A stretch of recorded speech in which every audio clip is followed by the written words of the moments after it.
திருச்சி மாவட்டத்தில் இருக்கக்கூடிய மதச்சார்பற்ற முற்போக்கு கூட்டணி கட்சியினுடைய வேட்பாளர் 9 வேட்பாளர்களையும் உங்களுடைய பொன்னான வாக்குகளை வழங்கி வெற்றி பெற வைக்கணும் என்று நான் உங்களை எல்லாம் அன்போடு கேட்கிறேன், பண்போடு கேட்கிறேன், பாசத்தோடு கேட்கிறேன், உரிமையோடு கேட்கிறேன். உங்க முத்துவேல் கருணாநிதி ஸ்டாலின் கேட்கிறேன். வெற்றி உறுதியா? வெற்றி உறுதியா? கொஞ்சம் சத்தமா. வெற்றி உறுதியாயிடுச்சு. வேட்பாளர்கள் உட்காரலாம். உங்களை சீட்டு கொடுத்தாச்சு.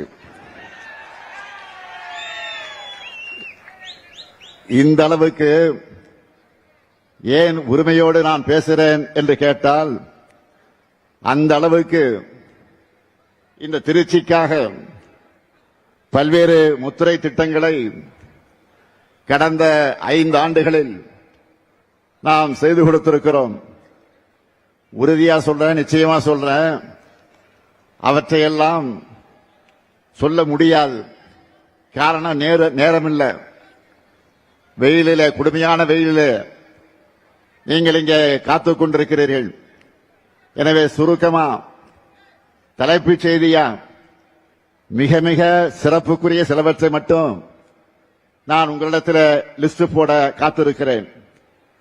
பக்கத்து மாநிலத்தை சார்ந்தவர்கள் கூட இது என்னப்பா ஒரு பஸ் ஸ்டாண்ட ஏர்போர்ட்டை மிஞ்சுகிற வகையில் இருக்குன்னு வியந்து போய் வீடியோ போடுகிற திருச்சி பஞ்சப்பூர் கலைஞர் நூற்றாண்டு பேருந்து முனையம், அது பக்கத்திலேயே பேரறிஞர் அண்ணா கனரக சரக்கு வாகன முனையம்.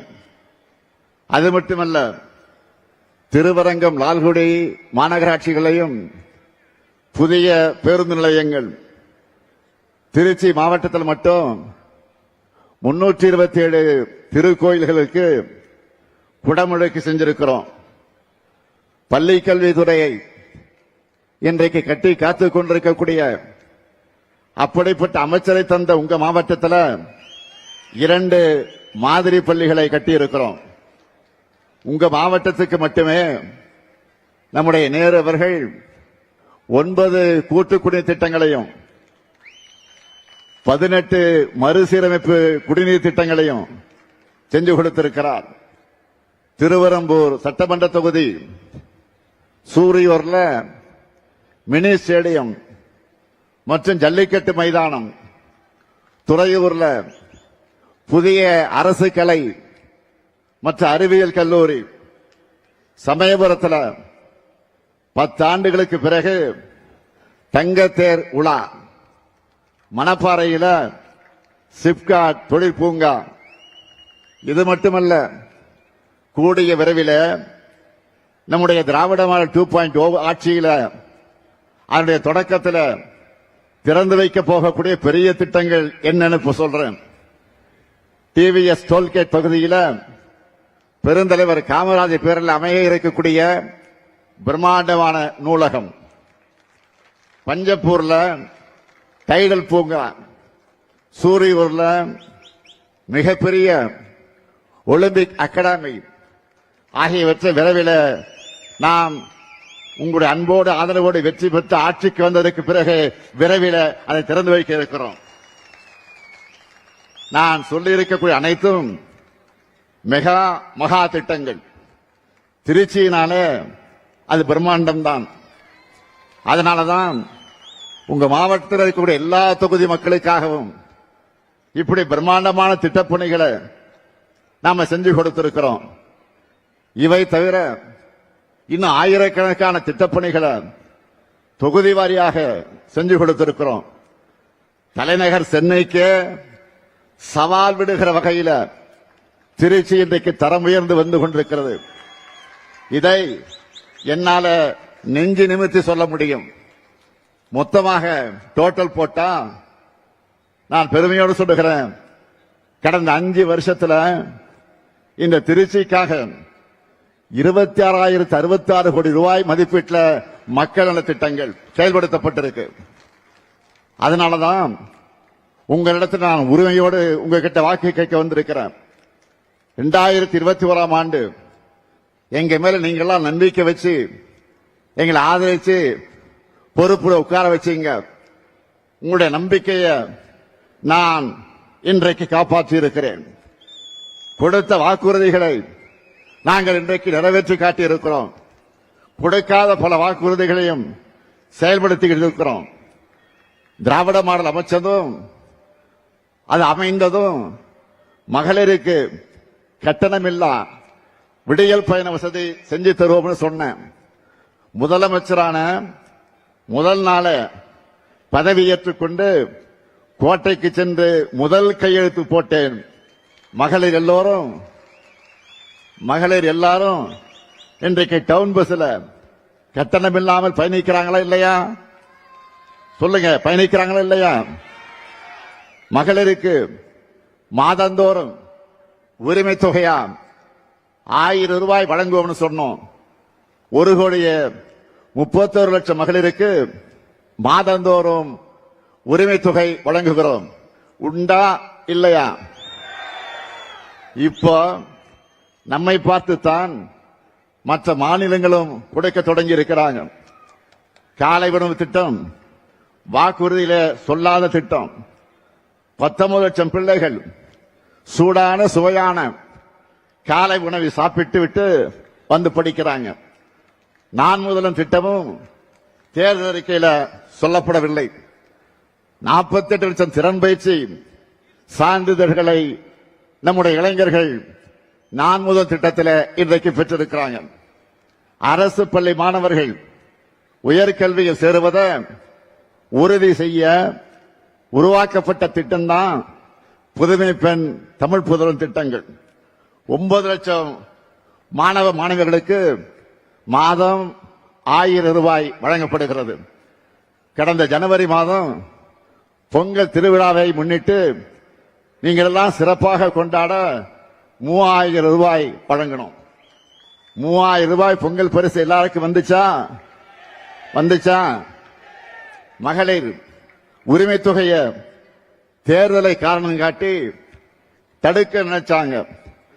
அதையும் முன்கூட்டியே தெரிஞ்சுக்கிட்டு 3 மாதங்களுக்கான தொகையும் கோடைகால சிறப்பு நிதியும் சேர்த்து 2000 சேர்த்து 5000 ரூபாய் அட்வான்ஸா கொடுத்தோம். 5000 ரூபாய் உங்களுக்கு வந்துச்சா இல்லையா? அரசு ஊழியர்களுடைய நீண்ட ஆண்டு கால பிரச்சனை, சற்றக்குறைய 23 ஆண்டு கால கோரிக்கையை நிறைவேற்றி சொன்னபடியே உறுதியளிக்கப்பட்ட ஓய்வூதிய திட்டத்தை செயல்படுத்தி இன்றைக்கு சாதனை படைத்திருக்கிறோம். இவை எல்லாத்துக்கும் மேல தமிழ்நாட்டில் ஜாதி கலவரம் இல்ல, பாஜக ஆளுகிற மாநிலத்தை போல மத கலவரங்கள் இல்ல, உத்தரப்பிரதேசத்தை போல கும்பல் வன்முறை இல்ல, மணிப்பூர் மாதிரி தொடர் வன்முறைகள் இல்ல. இப்படி எல்லாம் உருவாக்கணும்னு பாஜக செஞ்ச சூழ்ச்சிகளையும் நாம முறியடிச்சிருக்கிறோம். அமைதியான சூழலும் திறமையான மனித வளமும் நம்ம ஆட்சியில் இருக்கிற காரணத்தால் தான் இன்றைக்கு முதலீடுகளும் தமிழ்நாட்டில் வந்து குவிந்து கொண்டிருக்கிறது. இந்த வளர்ச்சியை அடுத்த கட்டத்துக்கு கொண்டு போகணும். அதுக்கான தெளிவான செயல் திட்ட அறிக்கையா திமுக தேர்தல் அறிக்கையை நாங்கள் வெளியிட்டிருக்கிறோம். அதுல நான் சொல்லி இருக்கக்கூடிய அறிவிப்புகள் எல்லாம் பல இருக்கிறது. ஆனா நீங்க செய்திகளை பார்த்திருப்பீங்க. ஹைலைட்டா பெரும் வரவேற்பை பெற்றிருக்கக்கூடிய சில வாக்குறுதிகளை மட்டும் நான் சொல்றேன். மாதந்தோறும் 1000 ரூபாய் மகளிர் உரிமை தொகை என்பதை டபுள் மடங்காக்கி இனி 2000 ரூபாயாக உயர்த்தி வழங்க போறோம். என்ன மகிழ்ச்சி தானே? மகிழ்ச்சியா இல்லையா? அதேபோல் புதுமை பெண் தமிழ் பெண் திட்டத்தில் கல்லூரிக்கு போகிற மாணவர்களுக்கு இப்போ மாதம் 1000 ரூபாய் வழங்கிட்டு வரோம். இனி அது 1500 ரூபாயாக உயர்த்தி வழங்கப்படும்.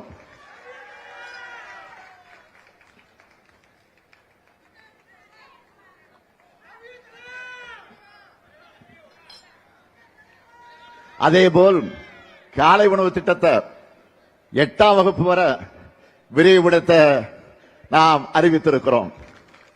மேலும் 15 லட்சம் மாணவர்கள் அதனால் பயன்பெற போறாங்க. இன்னும் அதிகமான தாய்மார்கள் காலையில சீக்கிரம் எழுந்து சமையல் செய்கிற சுமை குறைய போகுது. அதேபோல் இல்லத்தரசிகளுக்கு மகிழ்ச்சி தரக்கூடிய இன்னொரு சூப்பர் டூப்பர் வாக்குறுதியும் கொடுத்திருக்கிறோம். இல்லத்தரசிகள் தங்களுடைய வீட்டுக்கு தேவையான washing machine, fridge, TV, grinder, mixie, microwave அவன், இண்டக்ஷன் அடுப்பு போன்ற வீட்டு உபயோகப் பொருட்களை புதுசா வாங்கவும் அல்லது ஏற்கனவே பயன்படுத்தி வர இத்தகைய பொருட்களை கொடுத்துட்டு அதுக்கு பதிலா வேற வாங்கிக்கவும் இல்லத்தரசி என்ற புதிய திட்டம் செயல்படுத்தப்படும். அதுவும் நீங்க வசிக்கிற பகுதிகளில் உள்ள உங்களுக்கு பிடிச்ச கடையில, உங்களுக்கு பிடிச்ச கம்பெனி, உங்களுக்கு பிடிச்ச மாடலா பார்த்து இந்த பொருட்களை நீங்க வாங்கிக்கலாம். இதுக்காக ஒவ்வொரு குடும்பத்துக்கும் எவ்வளவு ரூபாய் கூப்பன்? எவ்வளவு ரூபாய் கூப்பன்? தலா 8000 ரூபாய் மதிப்பிலான கூப்பன் கொடுத்துட போறோம்னு அறிவிச்சிருக்கிறோம். இன்னைக்கு தமிழ்நாடு முழுக்க இத பத்தி தான் ஒரே பேச்சா இருக்கு. நம்ம பெண்கள் ஒரு சேலை வாங்கினா கூட அவங்களுக்கு பிடிச்ச கடையில, அவங்களுக்கு பிடிச்ச டிசைன்ல, அவங்களுக்கு பிடிச்ச கலர்ல வாங்கணும்னு நினைப்பாங்க. அதை மனசுல வச்சுதான் இந்த திட்டத்தை உருவாக்கி இருக்கிறோம். இல்லத்தரசி திட்டத்தில் என்ன வாங்கணும், எப்படி வாங்கணும், எல்லாமே உங்க சாய்ஸ் தான். அதே போல உலகுக்கே உணவளிக்கக்கூடிய, உழவர்களை மதிக்கக்கூடிய, அவர்களை மகிழ்விக்க ஒரு மாபெரும் அறிவிப்பை வெளியிட்டிருக்கிறோம்.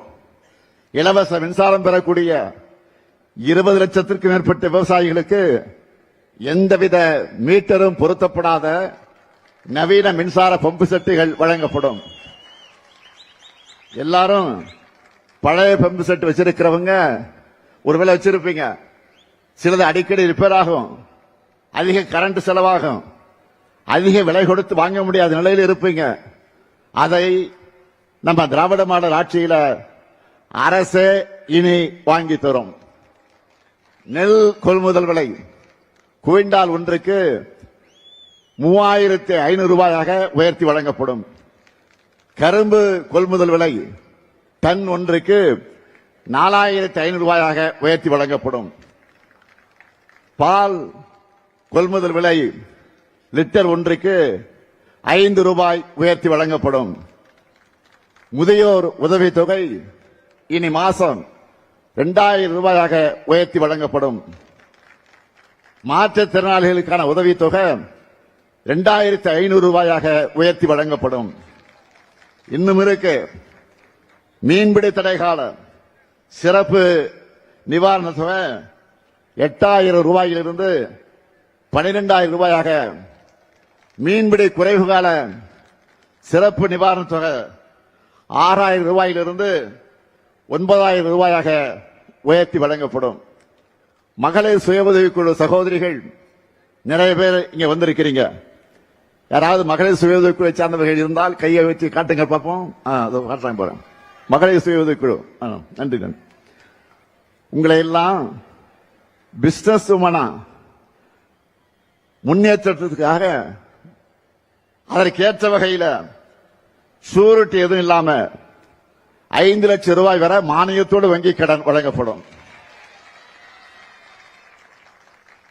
பேரிடர் கால இழப்பீடுகளாக இரவை பாசன பயிர்கள் மற்றும் நெல் பயிர்களுக்கு ஹெக்டேர் ஒன்றுக்கு 25000 ரூபாயும், நீண்ட கால பயிர்களுக்கு 27000 ரூபாயும், மானாவாரி பயிர்களுக்கு 12000 ரூபாயும் வழங்கப்படும். உயர்கல்வி படிக்கிற 35 லட்சம் மாணவர்களுக்கு அடுத்த 5 ஆண்டிற்குள்ளாக லேப்டாப் வழங்கப்படும். அடுத்து 5 ஆண்டுகள்ல 10,000 புதிய பேருந்துகள் இயக்கப்படும். அனைத்து சட்டமன்ற தொகுதிகளிலும் முதல்வர் படைப்பகங்கள் அமைக்கப்படும். தமிழ்நாட்டின் இதயமாக இருக்கிற இந்த டெல்டா மாவட்டங்களுக்கான சிறப்பு வளர்ச்சி திட்டம், இப்படி ஏராளமான வாக்குறுதிகளை நாம கொடுத்திருக்கிறோம். நாங்க சொன்னா செய்வோம், செய்வதைத்தான் சொல்வோம். நான் கலைஞரின் மகன். யாருடைய மகன்? யாருடைய மகன்? கலைஞருடைய மகன். சொன்ன வாக்குறுதிகளை மறக்கவும் மாட்டேன், மறுக்கவும் மாட்டேன். கடந்த 5 ஆண்டுகள்ல தமிழ்நாட்டினுடைய நிதிநிலையை சீராக்கி ஒவ்வொன்னா நாங்க நிறைவேற்றிட்டு வர திட்டங்களை அதுக்கு சாட்சி. தன்னோட 10 ஆண்டு கால ஆட்சியில தமிழ்நாட்டை எல்லா துறைகளிலும் படுகொலைக்கு தள்ளின அதிமுகவும் இந்தியாவை வரலாறு காணாத சரிவுக்கு கொண்டு போய் கொண்டிருக்கக்கூடிய பாஜகவும் சேர்ந்து அமைச்சிருக்கக்கூடிய கூட்டணிக்கு இந்த தேர்தலையும் வழக்கம் போல படுதோல்வியைத்தான் நீங்க பரிசா தரணும். தயாராயிட்டீங்களா? மக்களுக்கு நேரடியான 8,000 ரூபாய்க்கான கூப்பனை தரப்போறோம்.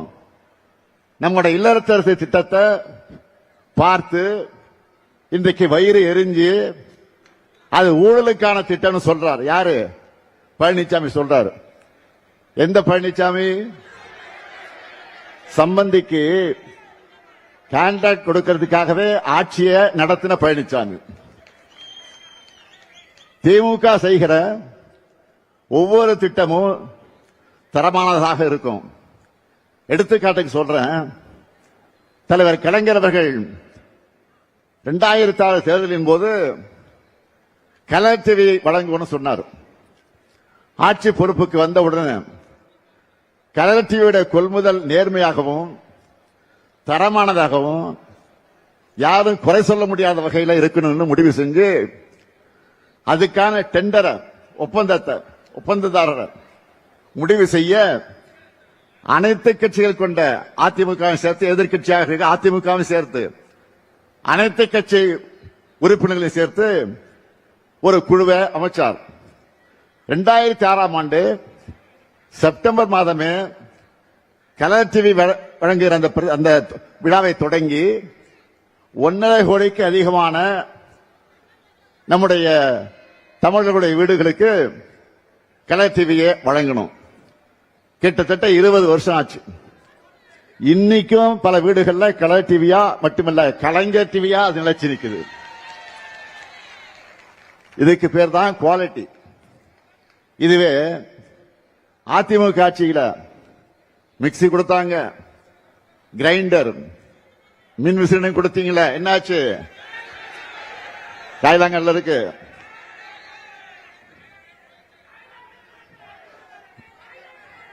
இந்த லட்சணத்துல வாய் இருக்குன்னு என்ன வேணாலும் பேசலாம் என்று பேசிட்டு இருக்கிறார் நம்முடைய பழனிசாமி அவர்கள். ஏற்கனவே 2021 தேர்தலில் மகளிர் உரிமை தொகையா நாங்க 1000 ரூபாய் வழங்குவோம்னு சொன்ன உடனே அவசரமா அவ வீட்டில் இருக்க ஜெராக்ஸ் மிஷினை ஆன் பண்ணிட்டு 1500 ரூபாய் தருவோம்னு அறிக்கை வெளியிட்டார். பழனிசாமி வாய்ச்சி பாடலும் அவருடைய அலங்கோல ஆட்சி நிர்வாகத்தோட ஊழல் அந்த பவுசும் தெரிஞ்சு மக்களான நீங்க அவரை புறக்கணிச்சீங்க. இப்போ மக்களுக்கு நல்லது நடக்க கூடாதுன்னு வயிற்றெரிச்சல்ல தன்னை போலவே பிறரையும் நினைச்சு ஊழல் நடக்கும்னு பேசிட்டு இருக்கிறார். அண்மையில மதுரையில ஒரு சம்பவம் நடந்துச்சு. இவங்க ஆட்சிக்கு வந்தா என்ன நடக்கும் என்பதற்கு ட்ரெயிலர் தான் அது. மதுரையில் நடைபெற்ற கூட்டத்தினுடைய நுழைவு வாயில் தந்தை பெரியார் படத்தை வைக்கக்கூடாதுன்னு பாஜக சொன்னதும் சுயமரியாதை இல்லாம அதை எடுக்க துணிந்தவர் தான் பழனிசாமி. மதுரை பாஜக ஆதரவு கூட்டத்தில் தந்தை பெரியாரையும் அண்ணாவையும் கொச்சைப்படுத்துகிற மாதிரி காணொலி காட்சிகள் எல்லாம் வெளியிட்டாங்க. அதிமுகவை சார்ந்த முன்னாள் அமைச்சர்கள் 3 பேர் கொஞ்சம் கூட சொரணை இல்லாம அதை பார்த்துக்கிட்டு இருந்தாங்க. நான் கேட்கிறேன், மக்கள் தலைவர் எம்ஜிஆர் இருந்தால் விட்டு இருப்பாரா, அல்லது அம்மையார் ஜெயலலிதா அவர்கள் இருந்தாலே விட்டு இருப்பாரா? பேர எங்க அண்ணாவை இப்படி அசிங்கப்படுத்தினா பார்த்துட்டு சும்மா இருந்திருப்பாங்களா? பழனிசாமியுடைய ஒரே சாதனை அதிமுக கட்சியை அடிமை கூட்டமா சீரழிச்சிருக்கிறதா அவங்க சாதனை. திராவிடம் என்ற சொல்லும் அந்த கூட்டத்தில் அவமானப்படுத்தப்படுது. அதிமுக முன்னணியினர் கூட அதை கூட தடுக்கல. திராவிடம்னா என்னன்னு எனக்கு தெரியாது, நான் புராணங்களை எல்லாம் படிச்சதில்லைன்னு கொஞ்சம் கூட வெட்கம் இல்லாம சிரிச்சுக்கிட்டே சொன்னவர் தான் பழனிசாமி. இந்த துப்பு கெட்ட பழனிசாமி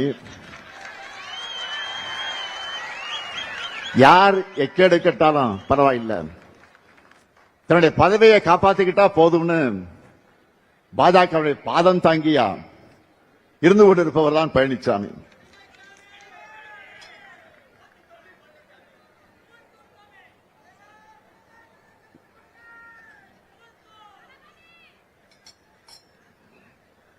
சிறுபான்மை சமூகத்துக்கும் இலங்கை தமிழருக்கும் துரோகம் இழைக்கக்கூடிய வகையில குடியுரிமை திருத்த சட்டத்தை மாநிலங்களவையில் ஆதரிச்சு அதை நிறைவேற துணை போன கட்சி தான் அதிமுக.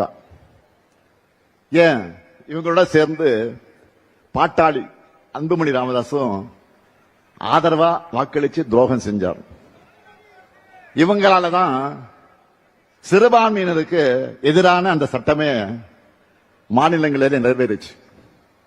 அதை தொடர்ந்து நடந்திருக்கக்கூடிய போராட்டங்கள்ல ஆயிரக்கணக்கான மக்கள் மேல தாக்குதல் எல்லாம் நடத்தப்பட்டுச்சு. சுமார் 70 பேர் கொல்லப்பட்டாங்க. இவங்களோட ரத்தக்கரை இன்றைக்கு அதிமுக கையில தான் இருக்கு. இவ்வளவுக்கும் பிறகு பழனிசாமி என்ன பேசினார்? குடியுரிமை சட்டத்தால யாருக்கும் எந்த பாதிப்பும் கிடையாது, எந்த முஸ்லீம் பாதிக்கப்பட்டாலும் காட்டுங்க என்று சொன்னவர் தான் பழனிசாமி. ஆனால் சிறுபான்மையின் வாக்குகள் வேணும்னு 2024 தேர்தலில் தனியா நின்று நாடகம் ஆடினப்போ சிஏ சட்டத்தை கண்டிக்கிறதா பல்டி அடிச்சார் பழனிசாமி. பாஜக மக்களுடைய பிரிவினையை ஏற்படுத்துறாங்க, சிஏ சட்டம் ஒரு வரலாற்று பிழைன்னு பிளேட்டை அப்படியே திருப்பி போட்டார் பழனிசாமி. நான் இப்போ கேட்கிறேன், மாண்புமிகு எதிர்கட்சி தலைவர் பழனிசாமி அவர்களே, நீங்க இப்ப அந்த சட்டத்தை ஆதரிக்கிறீங்களா எதிர்க்கிறீங்களா? தைரியம் என்றால் வெளிப்படையாக சொல்லுங்க. பழனிசாமி துரோக பட்டியல் இத்தோடு நிக்கலாம். 3 வேளாண் சட்டங்களை பாஜக கொண்டு வந்தப்போ கண்ணை மூடிக்கிட்டு அதையும் ஆதரிச்சார் இந்த பழனிசாமி. 3 வேளாண் சட்டங்களுக்கு எதிராக போராடின 8 மாநில விவசாயிகளை புரோக்கர்னு வசைபாடி கொச்சைப்படுத்தினார். இப்படி பாஜகவோட கூட்டணி சேர்ந்து முழுசா சந்திரமுகியாவே மாறி இருக்கிறார் பழனிசாமி. அதாவது முழு சங்கியாகவே மாறிவிட்டார். ஊர் ஊரா போய் அதிமுக கூட்டணியில எந்த பிரச்சனையும் இல்லைன்னு பழனிசாமி சொல்லிட்டு இருக்கிறார். பிரச்சனை இல்லைன்னா இதுக்காக அத்தனை தடவை டெல்லிக்கு போனீங்க? டெல்லிக்கு போய் அமித்ஷாவுடைய அப்பாயின்மெண்ட்டுக்காக பல மணி நேரம் ஏன் காத்து கிடந்தீங்க? அது வேற வேற கார்ல மாறி மாறி போய் முகத்தை எல்லாம் மூடிக்கிட்டு ஏன் வெளியில வந்தார்? நான் கேட்கிறேன், கூட்டணிக்கு தலைமை அதிமுக தான் சொல்றாங்க. ஆனா எல்லா கட்சிகளும் பாஜக கிட்ட போய் ஏன் பேச்சுவார்த்தை நடத்தினாங்க? இது எப்படி தெரியுமா இருக்கு? மாப்பிள்ளை அவர்தான்.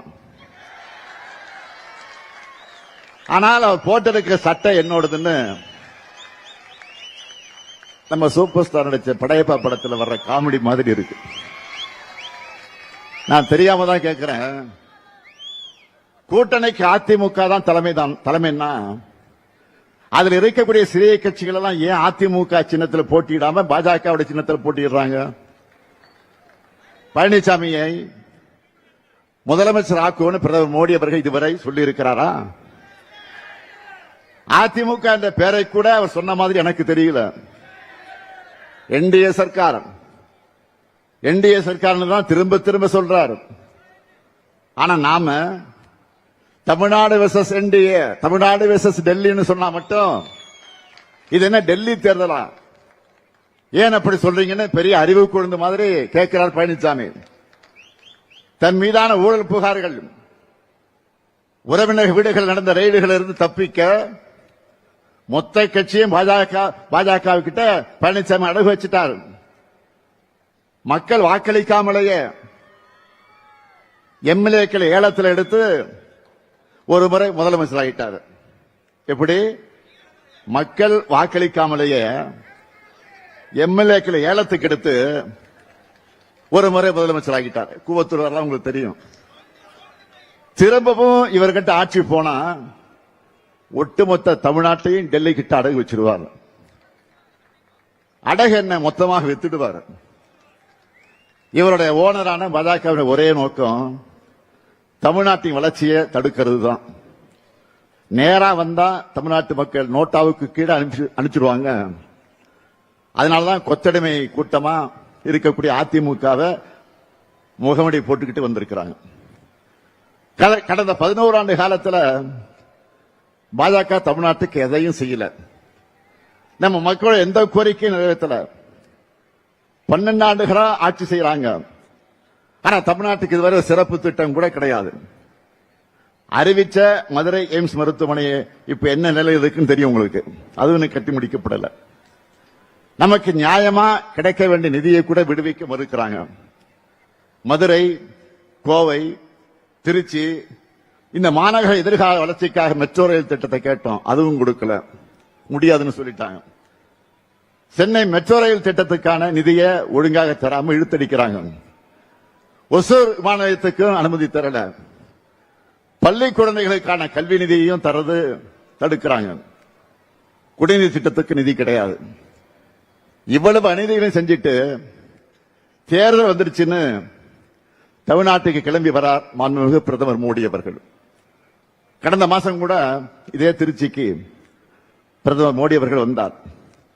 நான் கேட்கிறேன், அப்படி வந்தவர் இதெல்லாம் ஒன்றிய பாஜக அரசின் மூலமாக தமிழ்நாட்டுக்கு செஞ்சு இருக்கக்கூடிய திட்டங்கள்னு எடுத்து காட்டினாரா, சொன்னாரா? எங்களால தமிழ்நாட்டுக்கு இந்த நன்மைகள்லாம் கிடைச்சிருக்குன்னு பட்டியல் போட்டு சொன்னாரா? இருந்தா தானே சொல்ல முடியும். சட்டையில் இருந்தா தானே அகப்பையில் வரும்.